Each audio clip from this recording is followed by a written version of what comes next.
Hello, everybody. Welcome to another Life Change for History Value podcast. Today, I'm joined by Dr. Samuel Zinner, and today we're going to be discussing intertextuality in the Quran. In other words, we're going to be looking at sources that the Quran used and what those sources were saying that the Quran used as well. Now, we all know that the Quran heavily used both the Old Testament and New Testament, but they also made use the authors of the Quran also made use of other sources as well, and Dr. Samuel Zinner will be discussing that today. So, Dr. Zinner, take the mic. Where do you see the intertextuality occurring? Where do I see intertextuality occurring in the Quran? Well, it's basically, I think, right throughout the entire text, really, because the Quran itself sets itself up as a dialogue with various groups, including Jews and Christians, Zoroastrians, and also non-monotheistic um, Arab tribes, for instance, right? And so, just from that perspective, right, we would expect intertextuality, right? In order to carry on such a dialogue, right, the author must perforce use the language, tropes, phrases, and sources that would be familiar to the audience addressed. So, in a general way, intertextuality occurs throughout the almost the entire text of the Quran, but we'd have to emphasize, though, that it's rarely in the form of sustained and lengthy word-for-word quotations. Right, we should not expect that in any case, given the genre of the Quran. There are many scholars today, many Western Quranic scholars who argue that, in fact, that the Quran um, is unaware of the Bible, for instance, right? And the argument used is that, well, as I just said, there are no sustained, lengthy word for word citations. But this is a red herring and it's an invalid argument. How do we know this? Well, it's because we would not expect these types of lengthy word for word citations in this kind of a genre, right, which could be roughly called homiletic or rhetorical. We would expect the longer quotations to show up in theological treatises, for instance, right? But in the genre of the Quran, we would expect the norm to be, as we see it is in the ancient world, and not only in Arabic literature, but in Greek literature, Christian literature, Hebrew literature, the practice of mimesis, right? And so there's rarely a sustained lengthy quotation. It's usually a loose paraphrase or rewording. For instance, in the late first century, early second century, the Common Era Odes of Solomon, Syriac Greek text, there are no scholars who've dealt with that text who would deny that the author was intimately familiar, for instance, with the Psalter, with the Book of Psalms, and yet very few scholars can agree on, right, which psalms are actually being alluded to in any specific place, right, because the citations are very loose, of a nature of a paraphrase and a reworking, right? So that's my answer to that particular question. The intertextuality, we would expect it to occur throughout, since it's presented as a dialogue with the people of the revelation or the people of the scriptures, and also with pagans or others, tribal Arabic speaking peoples, right, who did not belong to Judaism or Christianity, or let's say Zoroastrianism, right? And we would expect that these allusions to the Jewish and Christian, Zoroastrian, and other sources would be of a mimetic nature, that is, of a paraphrase, right, imitative, and not word for words in a sustained manner.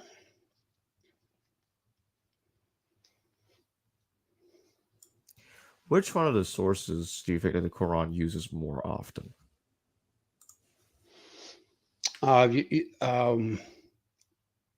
well, That's a difficult question.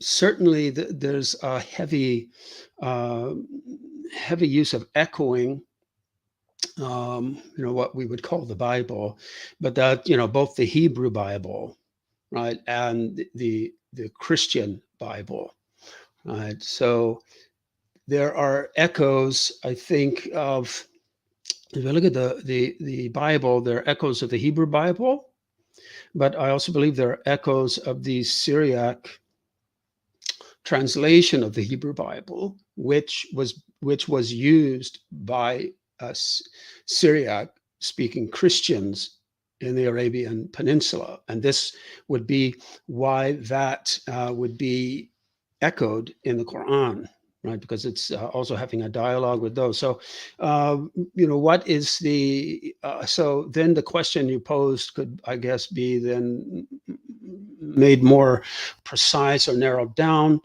perhaps, right? So does the Quran have more echoes of the Hebrew Bible, or let's say of the New Testament? It's difficult to say. I'm not. I've never quantized it, right, and gone through everything. But my suspicion would be that there probably are more echoes of the Hebrew Bible and Jewish sources than Christian, although the echoes of Christian sources and the New Testament are abundant. Some believe that the Quran has a lot of parallels to the Dead Sea Scroll texts and to that of the Zealots and Jewish militias in the first century CE, Mm. and their way of thinking, their theology, and etc. What do you think about that? Well, there are some very well respected and eminent scholars writing on this topic and drawing these correlations, and I find their arguments mostly persuasive. Some become a bit too speculative, but many of them are persuasive. There is some kind of relation. I think it's impossible to reconstruct every link, right, of the historical chain, but I think there are definitely some intriguing parallels between some aspects or some right of the Qumran manuscripts. Of course, one must make a distinction between works that were composed at Qumran as quote unquote sectarian documents and those that were composed elsewhere by some scribe belonging to some other group, right, of Second Temple Judaism. But one possibility would be that some of these Qumran ideas then made their way into early Syriac Christian literature, such as the Odes of Solomon. And very respected scholars like James Charlesworth, right, argues that the Odes of Solomon are dependent on the Qumran hymns, right, the 1QH, mostly represented by the superscript A manuscript.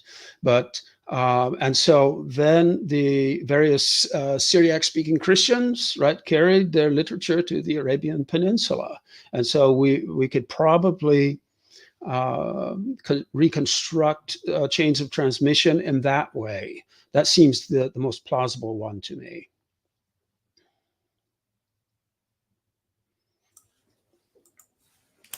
And what about the Jewish apocryphal literature, Old Testament apocrypha?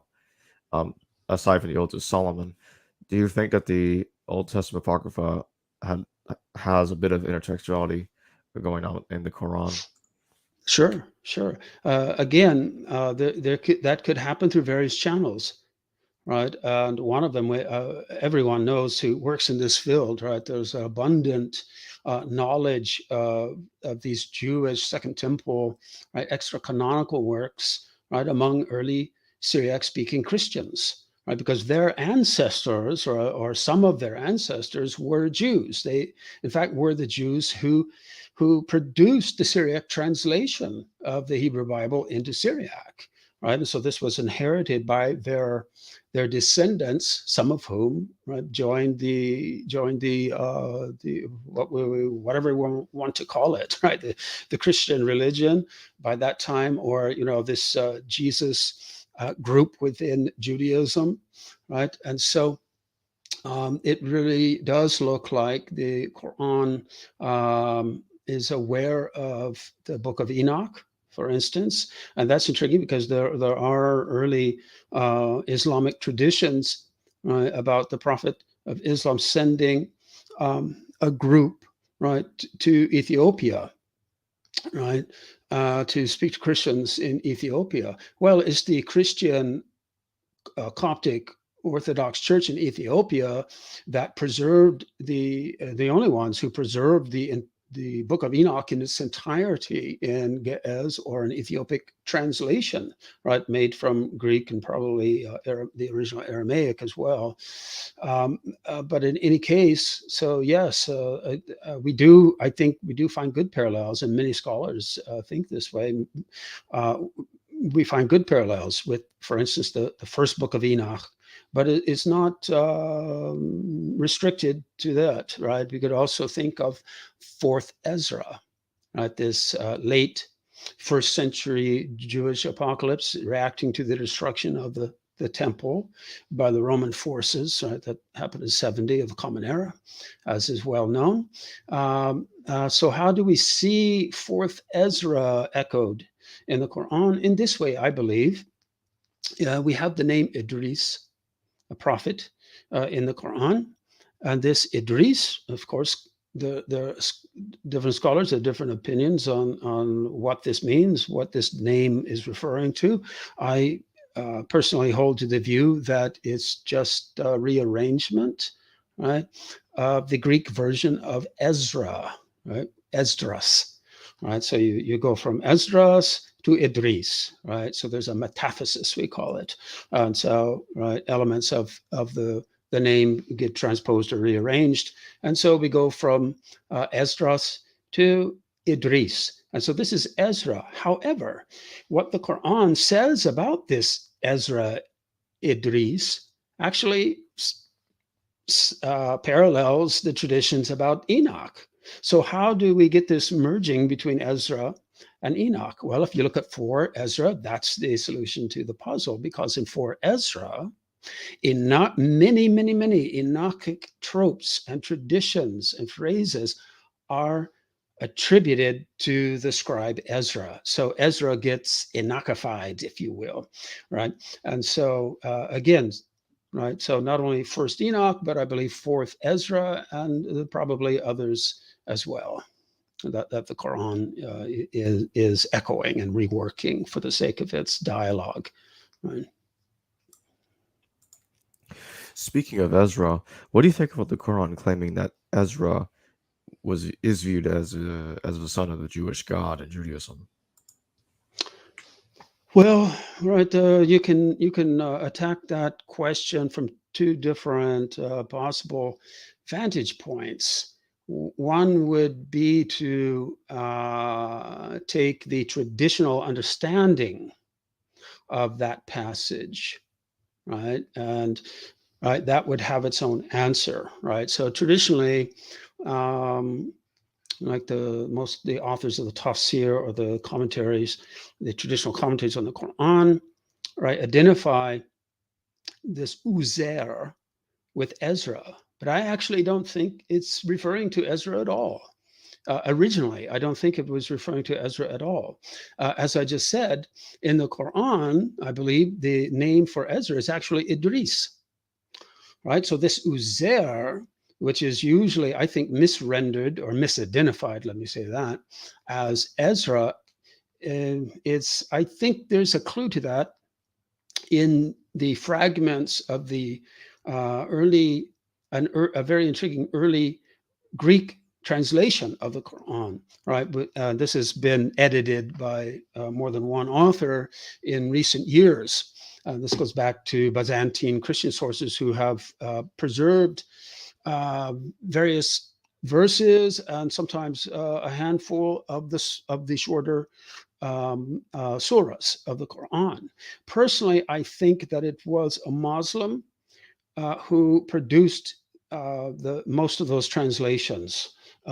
Although I think there's also good evidence that there was some secondary tinkering by a Christian scribe. But in any case, that particular verse is preserved in this early Greek translation, and there is very interestingly not translated with a Greek word that sounds like the Arabic Uzair, but it's translated with Israel. So what can we take from that? Well, of course, if you look at the first part of the name Israel, you have the Yod Shin Resh, and so this is somewhat phonetically similar to Uzer, and so I believe that this Uzer is referring to Israel as the name of this super-angelic type entity, almost like a Metatron figure, of that order, just not a regular angel. But we could also call it the heavenly counterpart, of the earthly Jacob, who was also called Israel. But I believe this Uzer is actually a heavenly angelic figure that some Jews were talking about, and calling it Son of God, which of course is a term that the Torah and the Tanakh as a whole, uses for Israel, for the nation of Israel. So that's my take on that verse. I know it's unique, but there it is.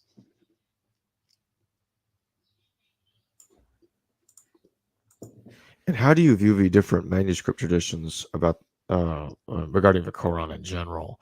Because I know that there's a lot of variance in the Quranic manuscripts, since there's debate about which ones most likely would better fit the original text. What do you think about that? Well, yeah, well, I hate to let people down, but I look at this scientifically, and it's I just don't think anyone's really competent to answer that question at this stage of research. We need a lot more identification of manuscripts to be done. We need the collating, we need editing, we need critical apparatus. And this work is, of course, more than one group is undertaking projects like this, but it's I don't know if it will be done in my lifetime, And so we don't have the analog, for the Quran. We don't have the analog, Let's say of the Stuttgart edition of the Hebrew Bible, with a critical apparatus, or Nestle Ireland's New Testament critical apparatus. We need the Quranic analog to that before we can answer questions such as the one you posed to me.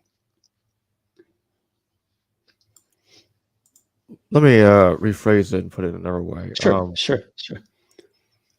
Do you suspect at least that the original Quran was likely a bit different than the one that we have, given the major differences in the manuscripts that we currently have? Well,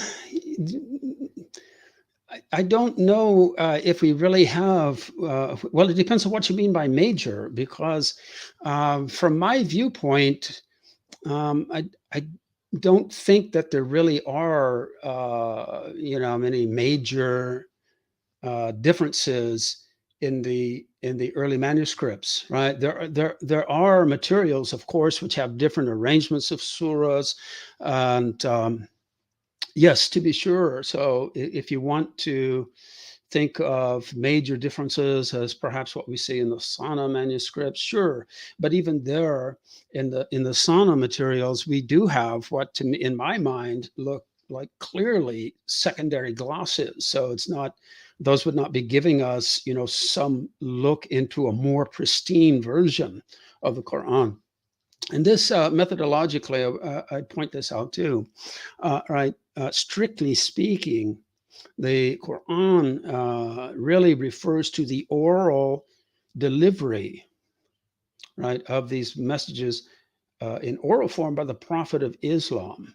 when they get written down by scribes, this is not the Quran anymore, right? They get written down and then put together in the form of a codex. This is a muhsaf. This is a codex, right? And so, strictly speaking, this book, right, that people hold in their hands, right, is really not the Quran, right?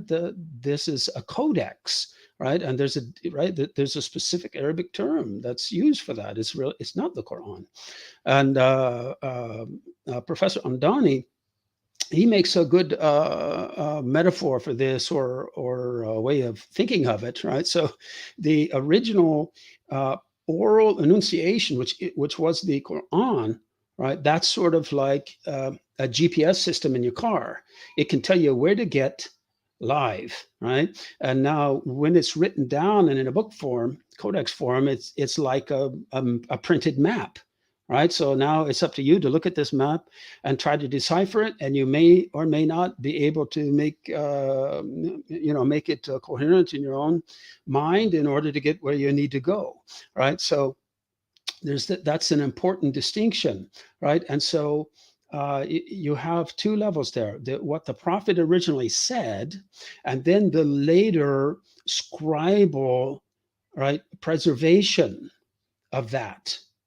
All right. And so that scribal preservation, which we have, for instance, in the Hafs, right, the regular version, right, of the written form of what was originally the oral Quran. This, the sequence, for instance, right, we can't presume that's the original chronological sequence. In fact, there's no Muslim authority that's ever claimed that. All the traditional Muslim authorities, right, see the grouping, the sequence of the surahs is more or less non-chronological. It's all mixed, right, and it's basically done not totally, but basically done according to length. So the longest surah comes first, Surah Baqarah, which is actually the first surah, because Surah 1, the Fatiha, is sort of like a prelude or an introduction.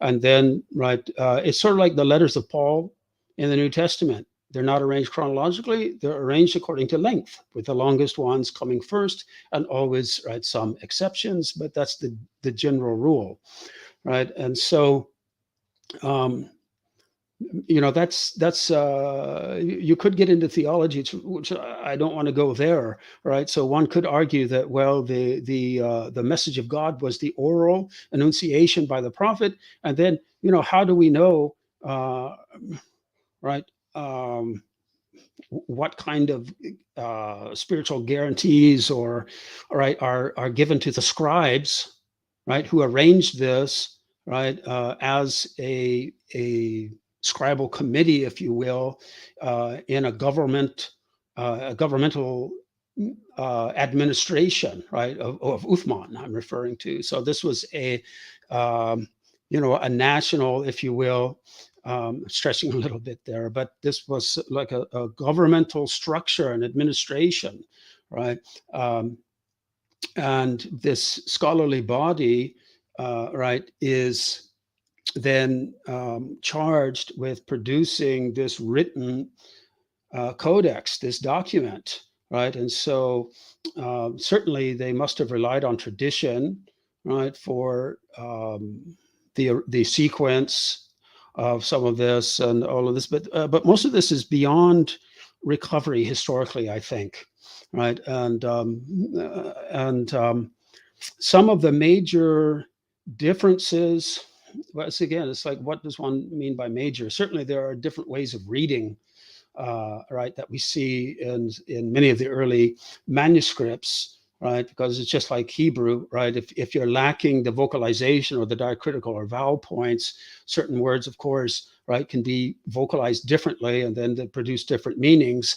But then again, right, Islamic tradition has no problem with that. They've, in fact, right, have huge, like, encyclopedia sets of all the variant readings, which ones are approved and which ones aren't. There's 7 canonical ones, some take that up to 10, and then even beyond, right? And so there's um, you know really, to speak more frankly about this, I think really does require a lot, as I say, a lot more work, right, with early manuscripts, we're not there yet. I don't feel safe, right, to try to guess at an answer based on, an incomplete critical apparatus. But I think many Western Quranic scholars, right, who have no theological preferences at work, right, um, are many of them do operate under the impression, right, that the text that we have in the Hafs version, right, um, has been handed down pretty accurately, pretty conservatively, but that that's written down, as I say, by a government-sponsored scribal committee, basically.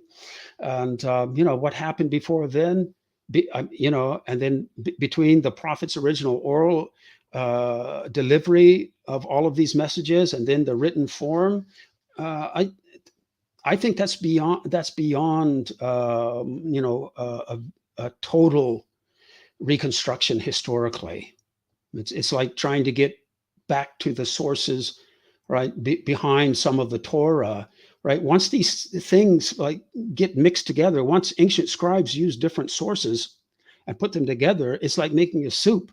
You can't take it apart again and identify this line from that source, that line from that source. It just becomes too tricky to call it science anymore. So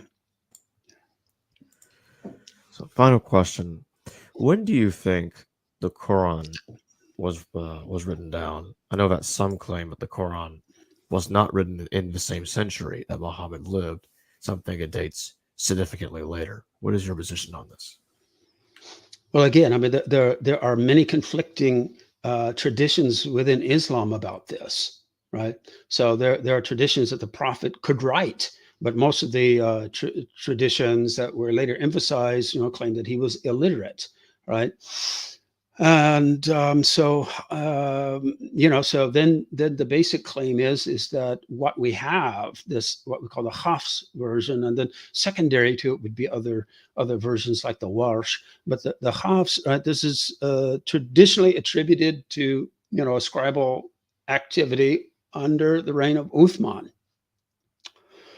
Now, some scholars might even question, right, whether or not that is historical, right? And so, I mean, if you would want to compare, I'm not sure if this. I mean, there'd be pros and cons to doing something like this, but you could say that, well, it sounds awfully suspicious, right? There's like this government, right? Uthman's authorities, right, issue this authoritative version of the quote unquote Quran, right, this codex, and they send it out to 4 different regions, right, and that establishes 4 different traditions, right. Well, it sounds it immediately brings to mind Irenaeus's comment about the 4 gospels, right? There can only be 4 gospels, right, because there are 4 regions in the world, right? So, if you so I mean, some people might be tempted to go that route and say, well, maybe the whole tradition about Uthman and the codification, quote unquote, of the Quran, right, may be a little legendary, like the story, of Irenaeus, right? So, um,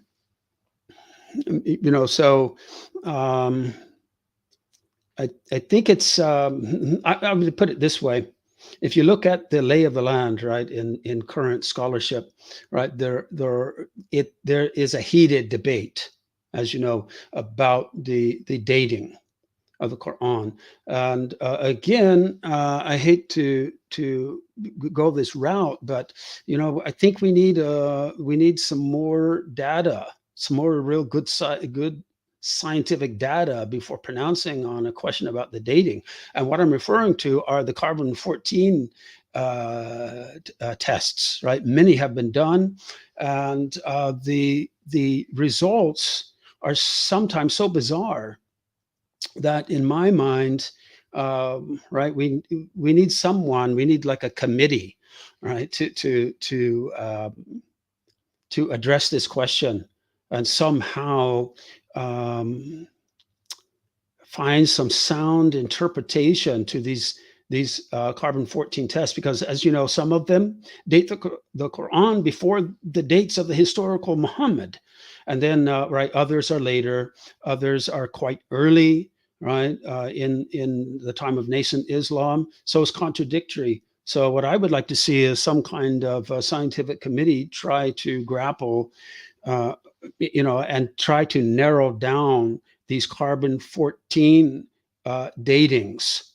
Right, but the reason we don't have that is because these carbon-14 experiments are done by different institutions, right, with involving different scholars and different scientists. So as a whole, right, it's not done by a single group of scientists and scholars and laboratories, and so there's no unified, right, interpretation, I think, and scientific controls.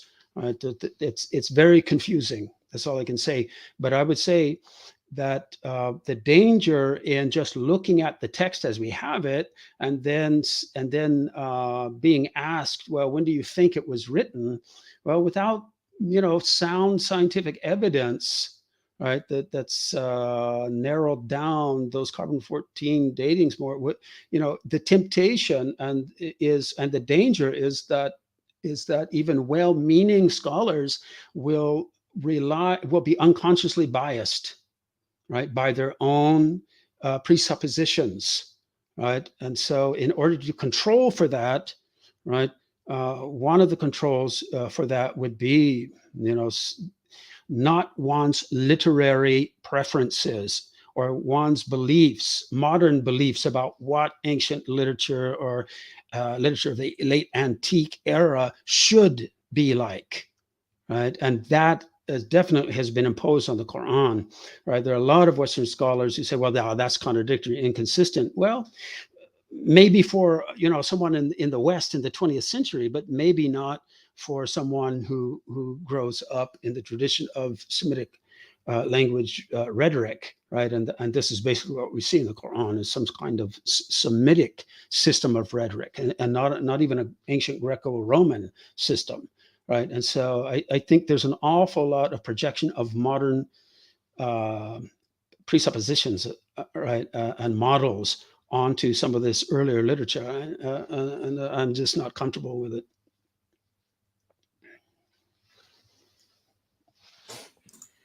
Well, thanks for joining me once again, Dr. Samuel Zinner. Sure. It's my pleasure, Jacob. Thank you so much. Thank you. All right. Hello viewers, thanks for watching this video from the History Valley YouTube channel. Please don't forget to subscribe and hit the notification bell. And if any of you wish to further support this channel, please consider checking out this channel's Patreon page and becoming a patron, and or donate through PayPal or through Super Chat during a live stream. Thank you.